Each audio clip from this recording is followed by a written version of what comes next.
Boa noite.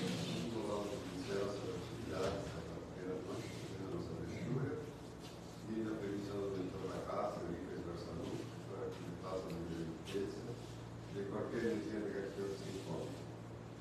Pedimos a purificação da água, que é melhor necessária para nós nossas casas, e assim, em nome de Deus e Cristo da caridade, estamos iniciando esta quarta da noite. Nosso irmão Rodrigo de Torres, da Protesta da Nação, e a irmã Regina, vai você agradecer a sua palavra. Sim, seja. Boa noite, meus irmãos. Boa noite. Um prazer estar nesse momento com vocês. O senhor Júlio pediu para eu ler um pedacinho do Evangelho no início. E é o item 31 do capítulo 5, o último item. E ele diz assim: é uma pergunta aos espíritos superiores. Aqueles que aceitam seus sofrimentos com resignação, por submissão à vontade de Deus e visando a sua felicidade futura, não trabalham apenas por si mesmos? Podem tornar seus sofrimentos proveitosos para outros? E o espírito de São Luís respondeu assim: esses sofrimentos podem ser proveitosos para outros, tanto material quanto moralmente. Materialmente, se pelo trabalho, as privações e os sacrifícios a que eles se impõem contribuem para o bem-estar material de seus próximos. Moralmente, pelo exemplo que dão de sua submissão à vontade de Deus. Esse exemplo do poder da fé espírita pode estimular infelizes à resignação, salvá-los do desespero e de suas funestas consequências para o futuro. Bom, dito isso, eu gostaria de iniciar o raciocínio da noite de hoje com uma pequena poesia. E essa pequena poesia é bem pequena mesmo, e por ser tão simples e pequena que ela é genial. Diz assim a poesia: muitas vezes, à procura de ventura, agimos tal e qual o avôzinho infeliz, que em vão por toda parte os óculos procura, tendo os paradinhos na ponta do nariz. Olha que incrível. O saudoso poeta gaúcho Mário Quintana legou a nós outros e à posteridade uma visão muito particular da felicidade para ele. Ele era um gênio de brincar com as palavras, brincar com a simplicidade, com o sentido lúdico e de construir de forma muito simples um raciocínio profundo. E para o Quintana, a visão dele de felicidade é que a felicidade é algo que nós ansiosamente procuramos, almejamos, desejamos, mas ela se encontra mais próximo de nós do que a gente imagina. É a gente que não viu, é a gente que não percebeu, é a gente que não conseguiu perceber a felicidade que está no nosso nariz, diante dos nossos olhos. E por isso, até nisso, o Quintana era fantástico. O avôzinho, assim, é infeliz, porque ele não consegue enxergar aquilo que ele procura. E ele diz: a procura de ventura, a procura de felicidade, a procura de coisas boas, nós agimos assim, tal e qual. Esse raciocínio do poeta nos convida a uma percepção, nos convida a uma ideia, a um entendimento, a uma procura de que tantas e tantas vezes nós cometemos o equívoco da poesia. Nós, enquanto sociedade, temos cometido esse equívoco de forma reiterada e de forma cotidiana. Nunca tivemos tanto para sermos felizes. Nunca, em nossa coletividade, em nossa geração espiritual, mas em tantas e tantas e tantas experiências corpóreas e materiais, encarnações diversas que tivemos, nunca vivenciamos em conjunto tantas possibilidades de termos essa felicidade que sempre almejamos. E nunca, enquanto coletividade, fomos tão infelizes. Nunca tivemos tantas facilidades na nossa vida. a ponto da tecnologia ter criado pontes e ter aproximado a possibilidade das pessoas estarem mais próximas. E nunca tantas pessoas foram tão sozinhas. Eu costumo contar, a minha mãe, ela dá boa noite para o meu filho, para o netinho dela, todo dia, pessoalmente, se vendo, pela chamada de vídeo do WhatsApp. Eles moram a 300 quilômetros de distância, mas todo dia, antes de dormir, eles se falam, se olham nos olhos. A minha avó nunca pôde fazer isso comigo, mesmo morando na mesma cidade. Percebe? Percebe? Falar em vó. Nunca o conhecimento foi tão difundido. Nunca, na nossa história de coletividade, as pessoas, e a grande maioria das pessoas, tiveram tanto acesso ao conhecimento, que durante tantos séculos sempre foi restrito a certas castas de iniciados. Ora, tempos atrás, eu cheguei na casa da minha avó e ela estava aprendendo a tocar violão pelo YouTube. Que amor. Ela disse, quando eu era jovem, eu não podia. Não tinha professor, eu não tinha violão. Não tinha... Agora que eu tenho tempo, eu comprei um violão e eu estou aqui aprendendo. Conto para vocês. Alguns dias atrás, não quero causar inveja, mas alguns dias atrás, eu tive uma aula em Harvard. Sabe? Universidade de Harvard, mais comum. Eu estava na sala da minha casa, certo? Mas a aula era ao vivo. E eu consegui participar da aula. Eu estava lá, assistindo uma aula.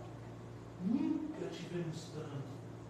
Nunca vivemos tanta ignorância vicejando no nosso meio. Tantas notícias falsas e ignorância das pessoas. Nunca, nunca, nunca. A medicina trouxe à nossa coletividade espiritual, à nossa geração espiritual, tantas possibilidades de termos uma vida mais longeva com qualidade.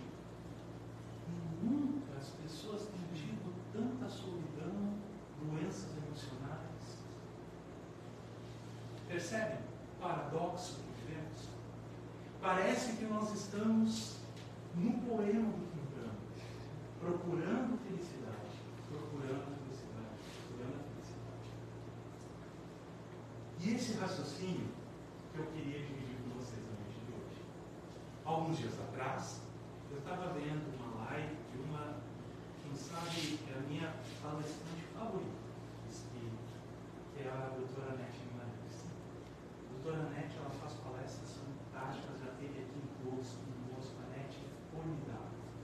E ela, com uma simplicidade, porque aquela mulher, ela tem uma cabeça privilegiada e ela estuda de tudo, e ela estava comentando que ela estava agora estudando matemática, se aprofundando em matemática. Veja só.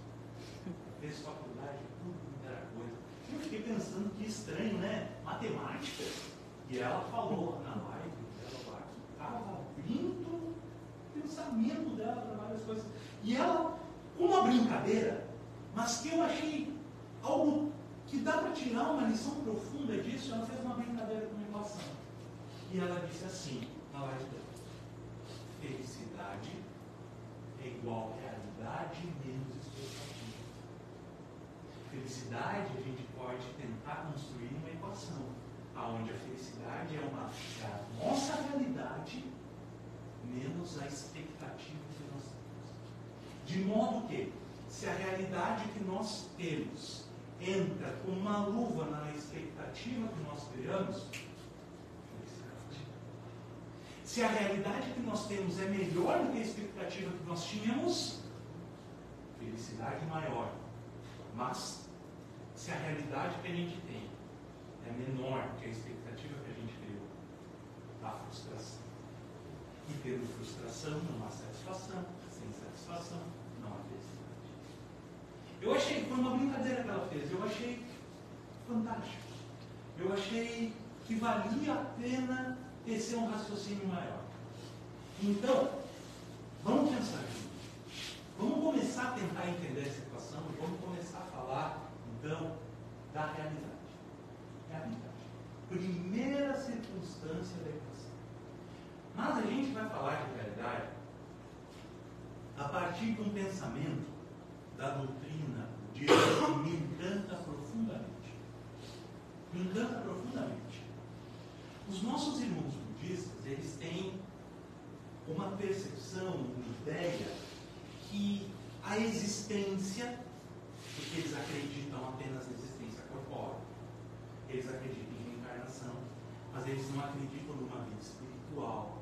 Eles acreditam numa existência corpórea que vai indo através do tempo. Então, a existência para eles basicamente corpórea. E eles tratam que na existência corpórea existem 4 elementos. O primeiro, nascimento. O segundo, envelhecimento. O terceiro, adoecimento. E o quarto, falecimento, morte. E que são esses 4 elementos da vida corpórea que precisam ser tratados em qualquer existência. Eles são inerentes à existência. Esse pensamento me encanta profundamente. Porque nós espíritas, e vamos começar a usar uma terminologia espírita, nós falamos uma coisa chamada vicissitudes da vida material. E essas vicissitudes da vida material nós podemos conceber dentro, esquadrinhar dentro dessa ideia que os nossos irmãos budistas têm. Eu estou fazendo um paralelo. Eu estou me valendo do termo deles para que nós façamos o nosso raciocínio espírita. Não vamos falar nesse momento do nascimento, porque o ato de nascer já é o ato de estarmos, de ganharmos um corpo e estarmos dentro da vida. Mas vamos falar dos outros 3 pontos. Os outros 3 pontos. Envelhecer, adoecer e morrer. Ora, eu não sei qual era a ideia e a expectativa de vocês, de alguém de vocês essa noite, mas o seu Júlio e de gente aqui da casa me autorizou a falar. Para quem não sabia, todos nós vamos envelhecer, vamos adoecer e vamos morrer. Para quem não sabia. Né? Tem gente que acha que isso não vai acontecer. E aí que está o ponto. Aí que está o ponto. Não há possibilidade de entendermos a nossa existência corpórea fora desses aspectos. Por mais que nós tenhamos em coletividade construído ideias coletivas de que isso não vai acontecer com nós, lamento avisar. Mas vai. Todos nós vamos falecer. A morte é um acontecimento biológico, natural. Tomara que não seja essa noite. Tomara que não seja. Mas vai acontecer. Vai que seja. A nossa tendência é lidar com isso de forma lúgubre, de forma triste, de forma preocupada, com medo, com ânsia, com angústia. Só que a verdade, meus irmãos, é uma só. Está no nosso destino. E se está no nosso destino, nós temos que tentar refletir sobre isso. E entender. E fazer um movimento. Agora eu falei uma coisa que assusta mais. Porque eu falei de envelhecimento. E as pessoas teriam um medo terrível de envelhecer. Viram? Sabiam disso? Não sabiam? Pô, a galera morre de medo de envelhecer. E a gente tem escutado de alguns irmãos que desencarnam, que tem muito espírita que está tendo problema com isso. Porque sabia que ia morrer. Mas se apega ao corpo material, foi um investimento que fez no corpo material. Um botox. Para não envelhecer. Daí perdeu o corpo material e investi tanto no meu corpo material. Mas o que a gente não entende, e a gente foge do raciocínio, é que se tudo der certo na nossa vida, se tudo der certo, a gente vai envelhecer. Não parar não, sabe? Se tudo der certo. Porque se a gente não envelhecer, é porque alguma coisa vai ficar com a sensação, a gente vai ficar com a sensação que deu alguma coisa errada. Porque o fato é a gente estar, a nossa sociedade sofre desse mal que o etarismo criou. De acreditar que vamos ser eternamente jovens. Mas não entendemos que jovialidade é diferente de juventude. Ser jovial é diferente de ser jovem. Ter jovialidade, alegria, frescor dos seus sentimentos, da sua forma de ver a vida, é uma coisa. Acreditar que vamos ser jovens para sempre é outra. E aí entra a questão. Nós estamos envelhecendo desde o nosso primeiro dia nascidos. Primeiro dia. E o que vai acontecer ao envelhecer? Qual é a tendência natural?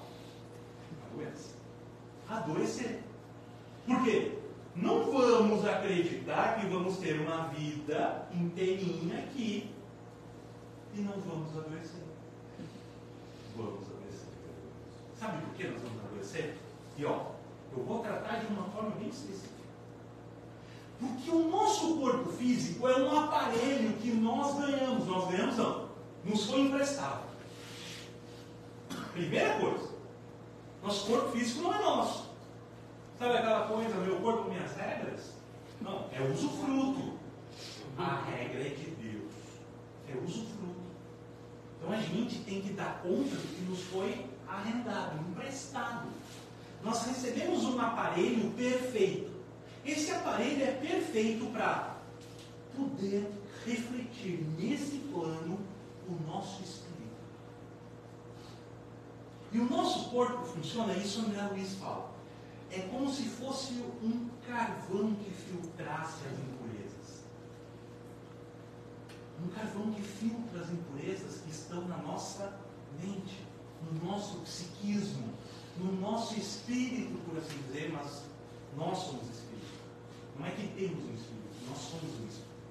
Então esse aparelho, nós recebemos ele vai se desenvolvendo conforme vai se desenvolvendo o nosso psiquismo, obedecendo às leis da biologia, às leis da natureza, e lá pelas tantas ele vai purificando, ele vai puxando as impurezas que estão na nossa mente. Essas impurezas são várias circunstâncias de adoecimento.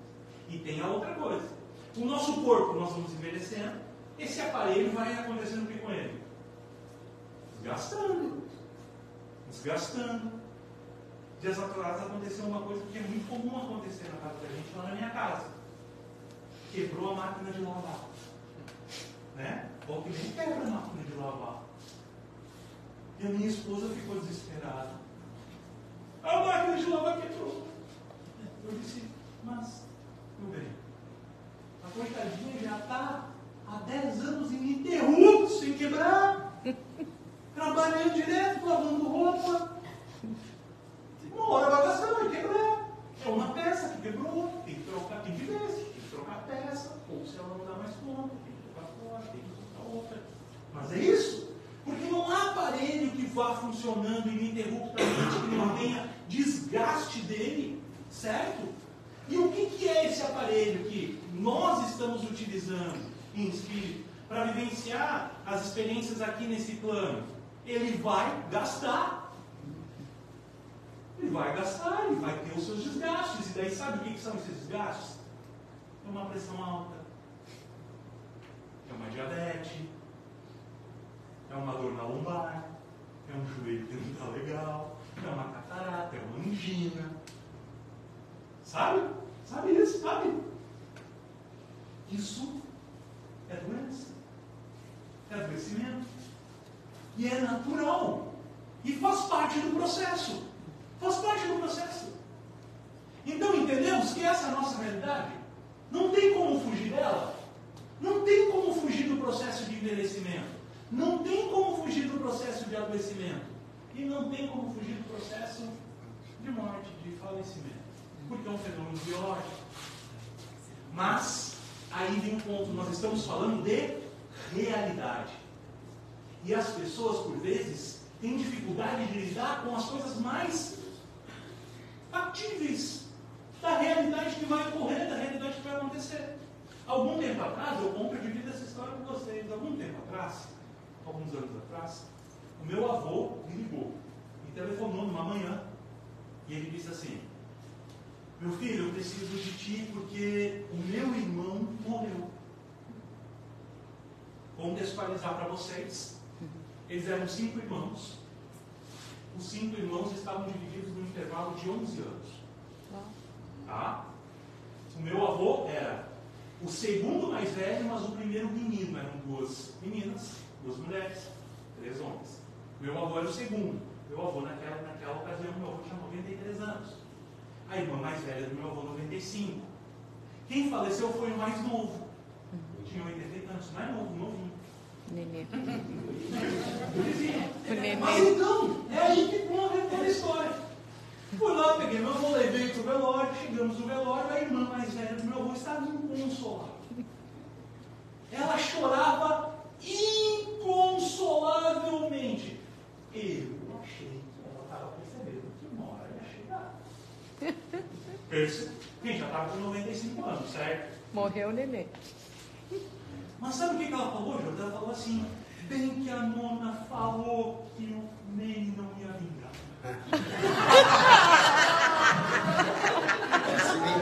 Que amor! Vocês acham que eu estou brincando? Eu não estou brincando. 80 e tantos anos.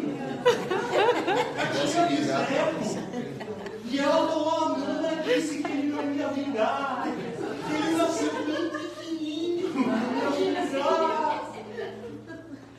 É engraçado, né? Mas que dó que eu fiquei dela. Porque olha a falta de entendimento.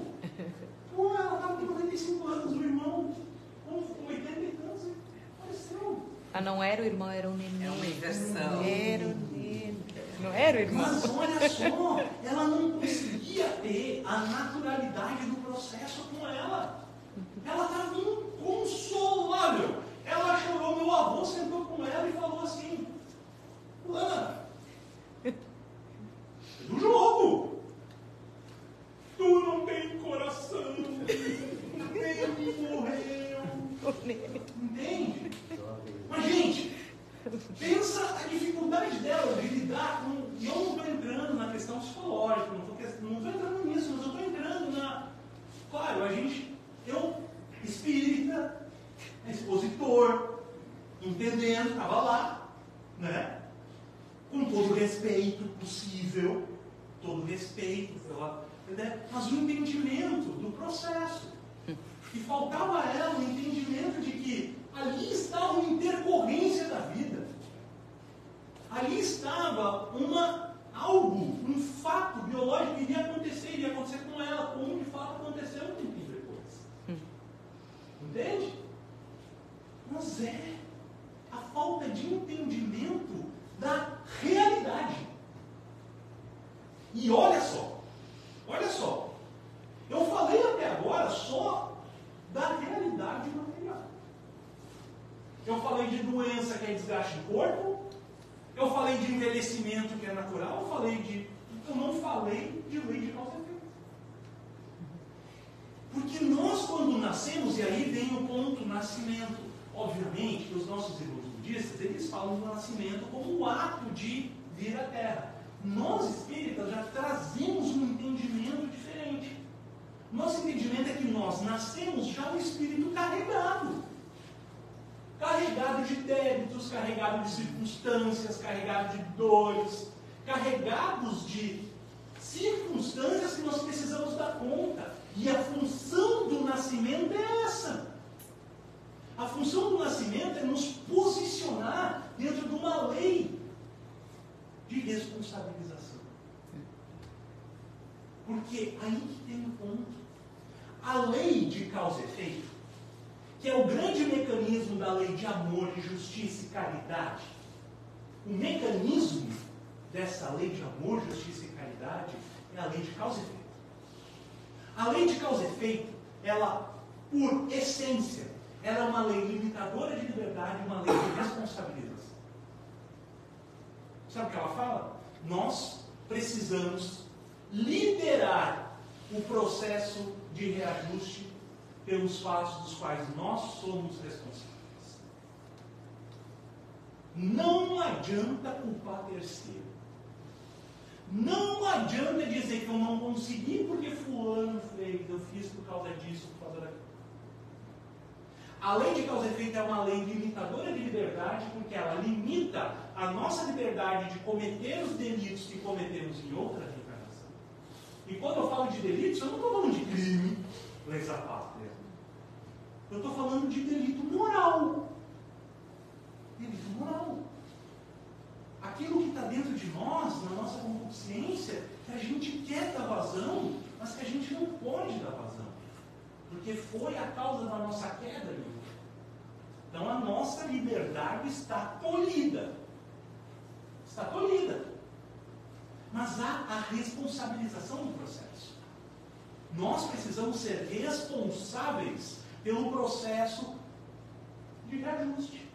E a lei de causa e efeito vai trazer a nós a responsabilização. Então a tendência é que nós tenhamos um corpo com mais ou menos o estado que nós deixamos o último. Que nós tenhamos os relacionamentos mais ou menos que nós deixamos na última vez.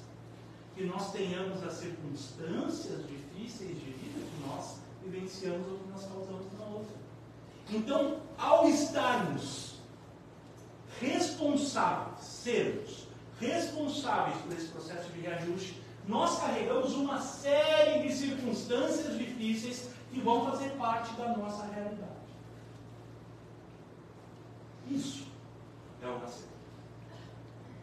E o que as pessoas fazem? O que nós fazemos? Bem, não vou falar que pessoa, fala nós, né? O que nós costumamos fazer porque a gente às vezes está desligado? É não entender essa realidade, esse quadrado onde nós estamos inseridos. Uma realidade que é essa de dor, de busca, de reajuste, de envelhecimento, de adoecimento, de circunstâncias que são o que os Espíritos falam, vicissitudes da vida material. E nós nos iludimos e criamos a segunda parte da equação. Expectativas irreais. Expectativas ilusórias. Expectativas de felicidade que por vezes não vão se cumprir. Por quê? Porque se você acredita que você pode ser feliz sem vivenciar doença, envelhecimento, resgate, ou que você acha que você vai ter uma vida sem colocar a morte como um acontecimento biológico, você não vai conseguir. Você criou uma expectativa que não tem como ser atendida. Você está querendo ter, nós estamos querendo ou vamos querer criar expectativas acerca da nossa vida que não vão ser atendidas, porque o processo onde nós estamos inseridos é outro, um processo de realidade que vai exigir de nós reajuste, responsabilização, vivenciar dores, doenças e circunstâncias. Então, nós chegamos ao ponto crucial da nossa exposição na noite de hoje, onde nós já vamos desenhando o raciocínio final. Qual é o projeto de felicidade que nós podemos propagar, divulgar dentro da casa espírita, sem sermos vendedores de fantasia e ilusão? Será que há? Será que não há? Os Espíritos falam, lá no Evangelho segundo o Espiritismo, nesse capítulo 5, no item 20, ele fala assim no espírito de Cardeal Molu. Ele fala assim no texto: a felicidade não é desse mundo. A felicidade não é desse mundo. Ele fala assim: não sou feliz, a felicidade não foi feita para mim, exclama geralmente o homem em todas as posições sociais. Isso, meus caros filhos, é melhor do que todos os raciocínios possíveis a verdade desta máxima do Eclesiastes: a felicidade não é deste mundo.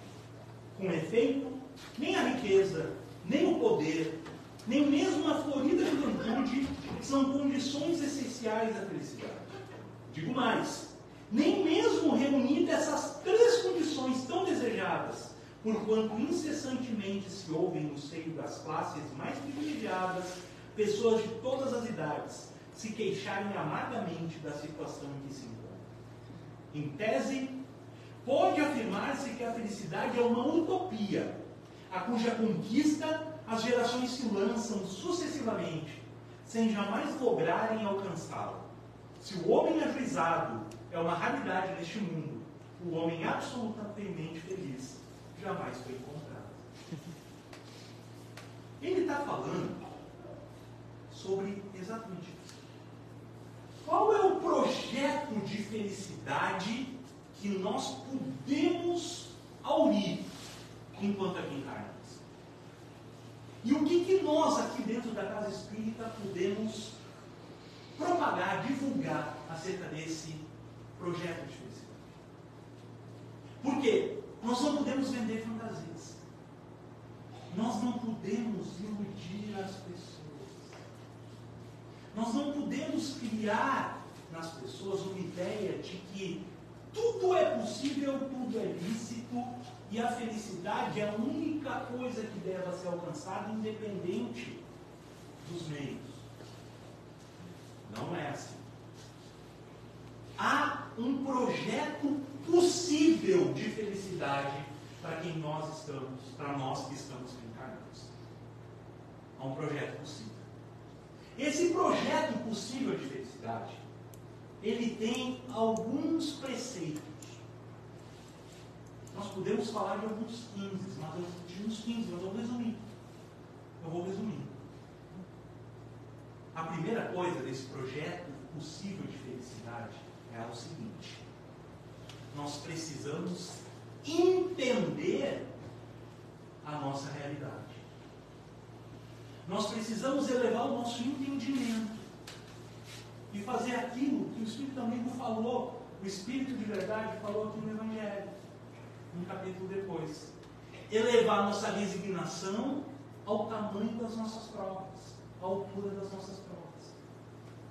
Entendendo que não há possibilidade de vivenciarmos a nossa existência sem circunstâncias difíceis. Não há. Todos nós vamos vivenciar. As circunstâncias difíceis é uma doença que a gente já viu, é o processo natural do envelhecimento que a gente já viu, só que são outras. É um relacionamento difícil, é uma crise no casamento, é um familiar ingrato, é uma crise financeira, é um plano que a gente depositava muita esperança que não deu certo, é uma traição, é um abandono. Percebem? Percebem? É isso.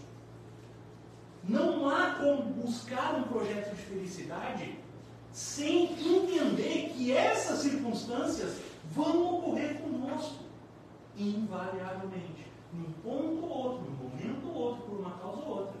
Mas não podemos negar a realidade. Nós precisamos buscar o entendimento dessa realidade. O segundo é a expectativa. Um projeto de felicidade possível e duradouro precisa obrigatoriamente que nós amadureçamos as nossas expectativas. Amadureçamos. Sejamos mais maduros com aquilo que a gente almeja, com aquilo que a gente busca, com aquilo que a gente persegue. Dias atrás, eu fui tomado de espanto, porque uma prima minha, já quarentona, ela se dizia profundamente frustrada, porque ela não conseguiu perseguir a carreira que ela queria. Detalhe, ela é médica, formada. E todos nós entendemos, né? O status de uma carreira de médico, de medicina, e o quanto difícil é estar nessa carreira, né? Nós todos entendemos, não podemos negar isso. Ela, médica, formada há mais de 20 anos, sabe? Uma vida estável, ela disse que ela estava se sentia frustrada com ela mesma, porque a carreira que ela queria era outra. Ela queria ser cantora e atriz da Globo. Nossa, que... Gente, eu não estou mentindo, parece estranho. Eu não estou mentindo, é verdade. E eu disse, mas como assim? Como assim? Eu sempre quis ser cantora. Aí, tu fez alguma aula de canto? Tu fez... Não, eu estava esperando alguém me descobrir. Uma expectativa infantil. Uma expectativa pueril. Ela tinha da vida uma expectativa irreal. Se aquele era o plano, o desejo que ela almejava, ela deveria ter trabalhado nisso lá na juventude dela. E se ela disse que não tinha talento para tal, ela deveria fazer o que eu fiz quando decidi que não ia ser jogador de futebol. Fui estudar. E o meu pai foi super honesto comigo. Ele disse, meu filho, tu acha mesmo que vai ser jogador? A vida jogando não dá pra coisa. Ele fez o papel de pai dele. Já pensou se ele fica sendo irreal? A gente não tinha grana para ficar querendo perseguir sonho impossível. Meu pai foi super sincero, foi real, foi verdadeiro. Filho, não dá, eu já te vi jogando, tu não tem um mínimo talento. Se tem isso que tu deseja, não dá. Uma expectativa que não vai dar certo. Ainda bem que eu escutei. Mas viver um projeto de felicidade possível é um projeto onde a gente molda as nossas expectativas para a circunstância da realidade. Não deixa de ter sonhos, não deixa de buscar o melhor, não deixa de almejar mais, mas adequado,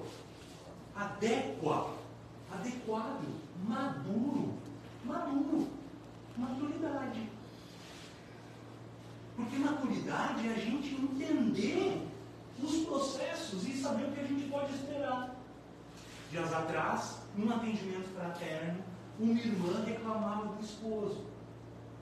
E ela dizia que ela não conseguia mais ter o relacionamento que ela queria com ele, porque ele não era o mesmo de quando eles se conheceram. Detalhe, eles são 50 anos casados. Pô, cara! Pô! 50 anos! Tu demora 50 anos e eu, obviamente, 50 anos casado, e tu quer que ele seja o mesmo de quando vocês se conheceram? Tu não és a mesma de quando vocês se conheceram. Nós não somos, e o natural é que não sejamos. Senão a gente não se aguentaria. Quanto mais aguentar o outro. Expectativa. Amadurecimento da expectativa. Um projeto possível de felicidade precisa obrigatoriamente que nós amadureçamos as nossas expectativas. Mais um ponto. Terceiro ponto. Um projeto de felicidade possível, duradouro, precisa ter, que nós tenhamos nesse projeto, um plano de quitação de débitos anteriores. Precisa ter um plano de quitação. A gente precisa entender que boa parte das bobagens que a gente fez em outra reencarnação, a gente precisa pagar um pouco delas. A gente tem que sair dessa reencarnação, a gente tem que sair dela devendo menos do que a gente deveu, do que quando nasceu. Então a gente precisa ter esse plano, a gente precisa pagar as coisas. Sabe como funciona? Eu vou dar o meu testemunho para vocês. como funciona um plano de quitação desse prédio. Há muitos anos atrás, numa galáxia muito distante,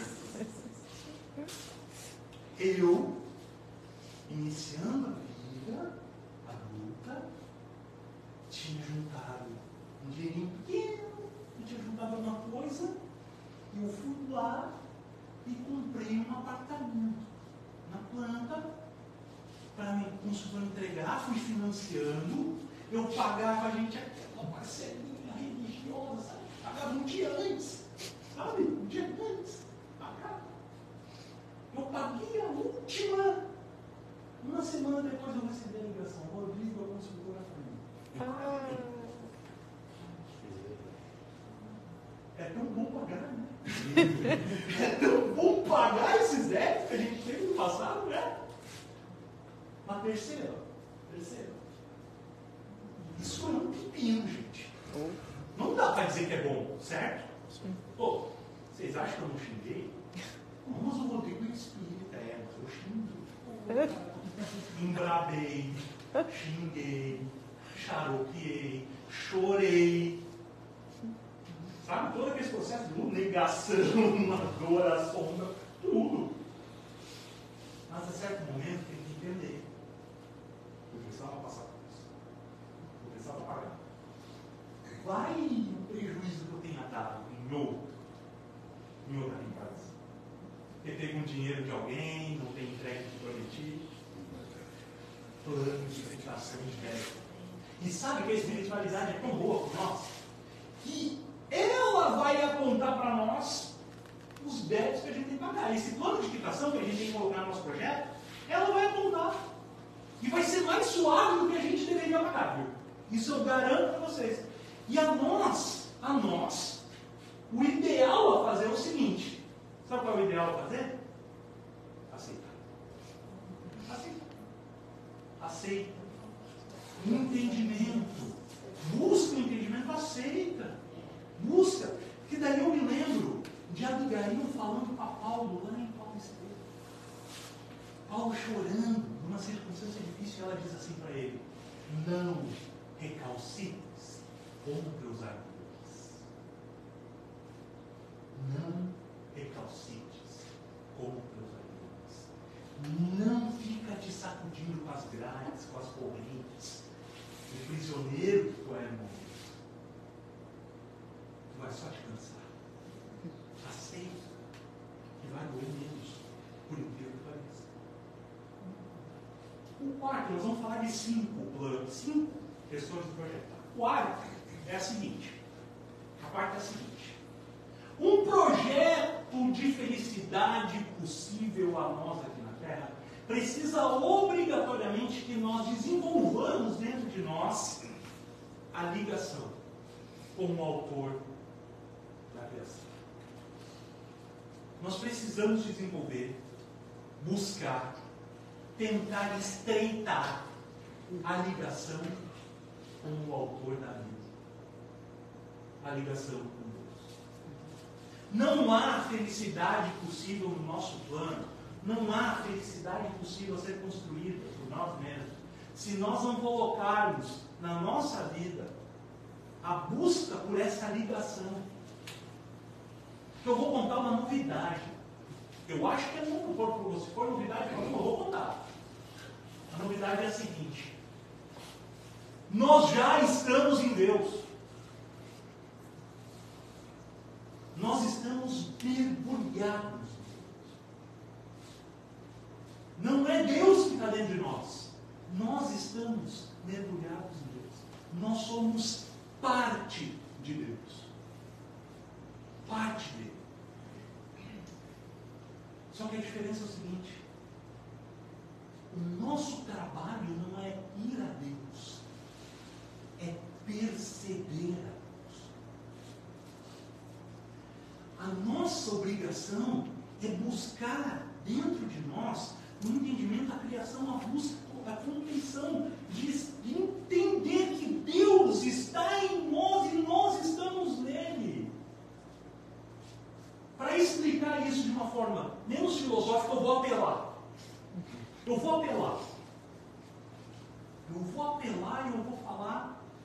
vou.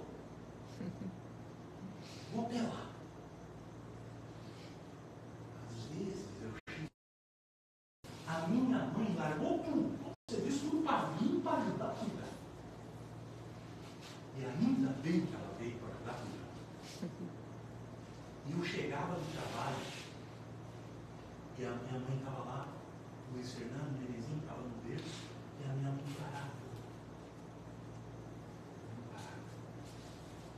Ele sabia que ela estava lá? Sentia? Não sei. Mas ela estava. É você olhar para o netinho e saber que está pedindo. Tu está velando. Deus é presença. É presença. O nosso trabalho é sentir essa presença. É aprofundar essa presença. É fazer os movimentos dentro de nós mesmos para entendermos que Ele está ali, em silêncio, do nosso lado, velando por nós. Mas às vezes a gente está dormindo que nem um bebezinho. A gente está levando a vida dormindo num sono profundo, sem entender que por vezes assim a gente vai acordar do outro lado dos pesadelos. Então um projeto de felicidade possível para nós tem que obrigatoriamente ter um espaço nosso, ter um esforço nosso em aprofundar essa relação. E agora eu me despeço com, quem sabe, um ponto crucial que um projeto de felicidade possível a nós outros encarnados precisa abranger. Eu vejo hoje em dia e muitas pessoas me falam para a gente. A nossa posição de expositor, por mais chinfrim que a gente seja, as pessoas às vezes olham e elas acham que é um farol, elas percebem, elas querem ajuda e as pessoas vêm buscar. Então muita gente vem conversar. Eu tenho visto, tenho percebido, muitas pessoas vindo trazer a sua infelicidade e dizendo que não são amadas.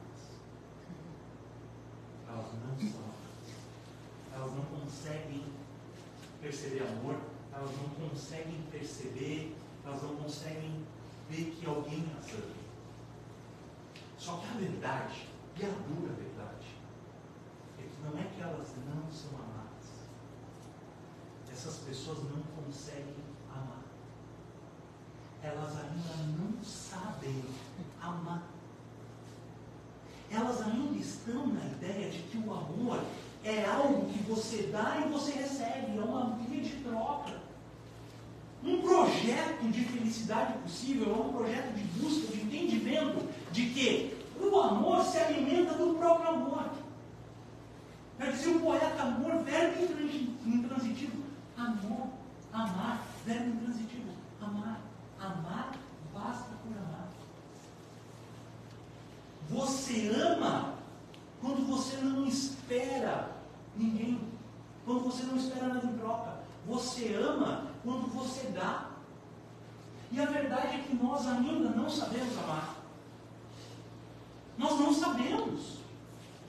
Ainda falta muito a nós outros. Falta um caminho longo. Mas um projeto de felicidade possível precisa colocar o entendimento e o exercício do amor no centro desse projeto. Aprender a amar. Aprender a jogar amor para dentro da vida.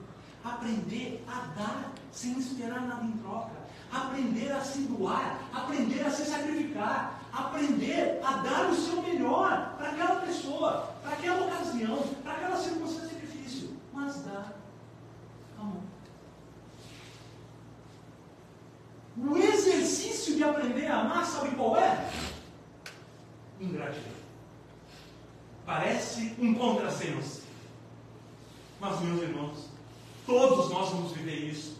Se não for nessa reencarnação, vai ser numa próxima. Se não vamos viver, já vivemos. Mas em algum momento, nós vamos provar da ingratidão de alguém que a gente ama. E sabe o que dizem os Espíritos? É nesse momento que a gente nesse momento. O momento de aprender a amar não é quando a gente está recebendo em troca aquilo que a gente gosta. A gente está aprendendo a amar no momento que a gente deu e a gente recebeu em gratidão. Isso vai parecer horroroso, mas um projeto de felicidade possível precisa abranger, abraçar essa circunstância. Nós precisamos exercitar o amor na nossa vida, na nossa existência. Porque só assim a gente vai conseguir começar a buscar uma existência feliz. Eu me despeço, porque Deus parece muito. Falando para vocês como eu entendi essa questão do amor. Eu entendi assim. Lá em casa, eu tenho um cara lá em casa. Tem um cara lá. Era um alemãozinho de 8 anos. O nome dele é Luiz Fernando. É o meu filho. E esse cara fez o seguinte comigo. Hoje. Eu já tinha entendido que vocês estão um bom tempo. Mas hoje, eu vou contar a história de hoje. Ele, algum tempinho atrás, como é que seria o termo ele me rebaixou. Ele me rebaixou. Antes eu era um homem de ferro, e eu virei para ele um homem de banha. Ele via, o pai era forte, como o pai é forte, como o pai é alto, como o pai é poderoso, o pai é um homem de ferro. Dias atrás ele começou a ser o pai, o homem de banha. Eu me rebaixo. E hoje era o primeiro dia de aula dele. Terceiro ano, primeiro dia de aula. Eu levei ele. E a prof convidou todos os pais para irem conhecer a sala. Ela queria convidar os pais. Quando ele viu que eu estava indo, ele pai, pode ir embora. Pode ir embora, pai. Eu falei, não, filho, eu tenho que ir junto contigo. Não. Ele pegou, eu entrei na sala, ele sentou, peguei o caderno, sentei do lado dele. Tu vai ficar, pai, não. Tu não tem que trabalhar, pai. Tu tem que ir para a empresa. Olhei para ele, meu filho. A prof pediu para estar junto. Eu fiquei lá pela Santa. Tá, pai. Ela já falou o que tinha que falar, vai embora. Percebam, eu não sou uma pessoa que alimenta expectativas irreais, então eu sei que isso vai piorar. Concorda comigo? Vai piorar. Vai piorar. Não vou alimentar expectativas irreais disso. Certo? Vai piorar muito a partir dos próximos anos. Mas a tendência é que seja, minha irmã. A tendência é que seja. Mas sabe qual é que é o ponto, minha irmã? Eu vou te explicar qual é o ponto. O ponto crucial é o seguinte. Mesmo que seja, não há nada no mundo que aquele cara possa fazer que vai me tirar a alegria de amar ele. Meu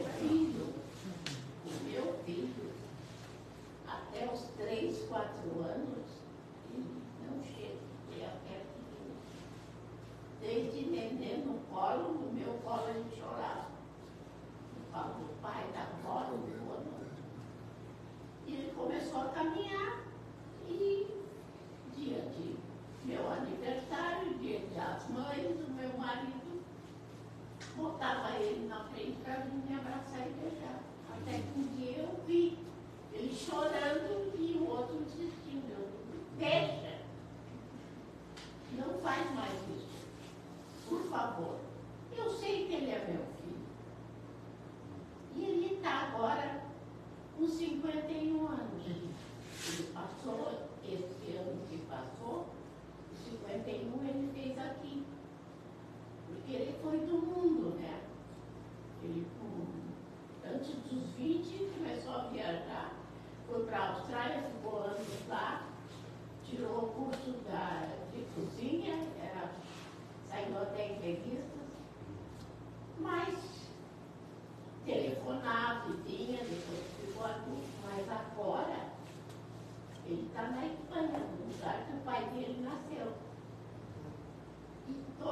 semana, fim de semana, sábado, domingo, ele telefone.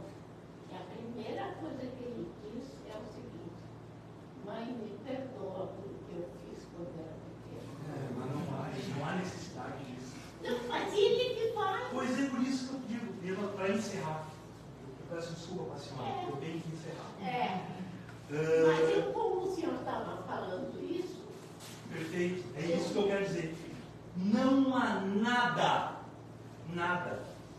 que ele possa fazer que vai diminuir o seu amor.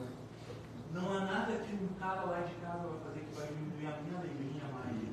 E isso é começar a entender a necessidade do amor na nossa vida. Então, um projeto. Sabe quantos anos eu tinha quando eu comecei? Eu preciso encerrar A os sociedade espíritos. espírita, 7 anos, eu ia com as 2 avós.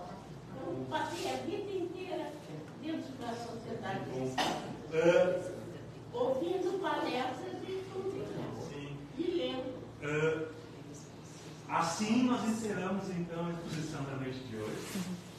Eu agradeço o entendimento de vocês, agradeço a atenção de vocês, humildemente, e que nós tenhamos dentro de nós tenhamos ainda um entendimento, a percepção de que a nossa felicidade possível, ela precisa ser uma construção. A nossa felicidade possível precisa ser a consequência de um projeto de felicidade construído de forma madura, real, que obedeça à realidade, que done as nossas expectativas, que tenha uma ligação com Deus e que tenha amor dentro da nossa vida. Obrigado pela presença. Temos uma semana abençoada. Sim, seja. Nós vamos para a irradiação para o quarto, que nesse momento é 60%, e para enviar o pensamento positivo. Para um irmão que está precisando de ajuda, para lembrar que ele estiver para nossa irmã para fazer irradiação. Vamos nos concentrar e buscar dentro dos nossos corações nosso mais puro sentimento de amor, de agradecimento, de gratidão por esse momento. Vamos elevar os nossos pensamentos juntamente com a espiritualidade da casa até o nosso lar. Vamos fazer o nosso lar vibrar com essa energia. Vamos entrar pela porta da frente, percorrendo todos os caminhos da nossa casa, passando em todos os quartos, em todos os ambientes sociais, na nossa cozinha, no nosso banheiro, na lavanderia. Podemos passar pelas pessoas que estão lá dentro, retirar as energias negativas do nosso pensamento, juntamente com a espiritualidade. Vamos tirar todos os nossos sabores, as nossas reclamações, os nossos momentos de tristeza. Vamos retirar, deixar só essa energia do amor, essa energia de paz que a gente leva. Vamos sair na porta dos fundos, juntamente com a espiritualidade. E a espiritualidade vai levar essas energias negativas para o espaço. E no espaço vai ser transformadas em energias positivas, energias de saúde, de paz, de amor, de tranquilidade. E vai vir sobre nós na forma de escolhas maravilhosas. Vamos continuar na nossa casa, dar a Deus por nossa casa e voltamos para o centro espírita. Vamos pensar nas pessoas que vagueiam pela vida, que não têm norte, que não sabem o que buscam.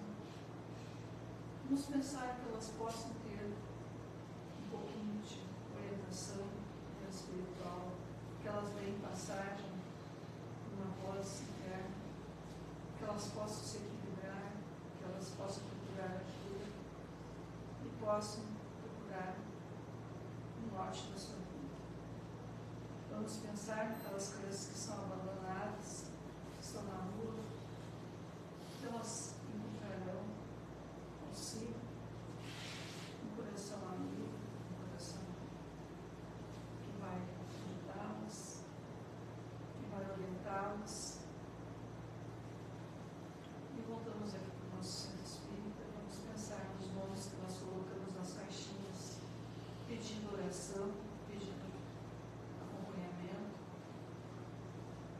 rezar por esses pedidos que nós fizemos e colocar nesses pedidos o nosso sentimento de amor que nós temos aqui, para que sejam atendidos, consigam realizar as suas melhores e procurem o seu equilíbrio e procurem caminhar dentro da doutrina, dentro do Evangelho, e vamos ter agradecimento por essa espiritualidade, gratidão por essa noite de conhecimento, e que assim seja. Assim seja.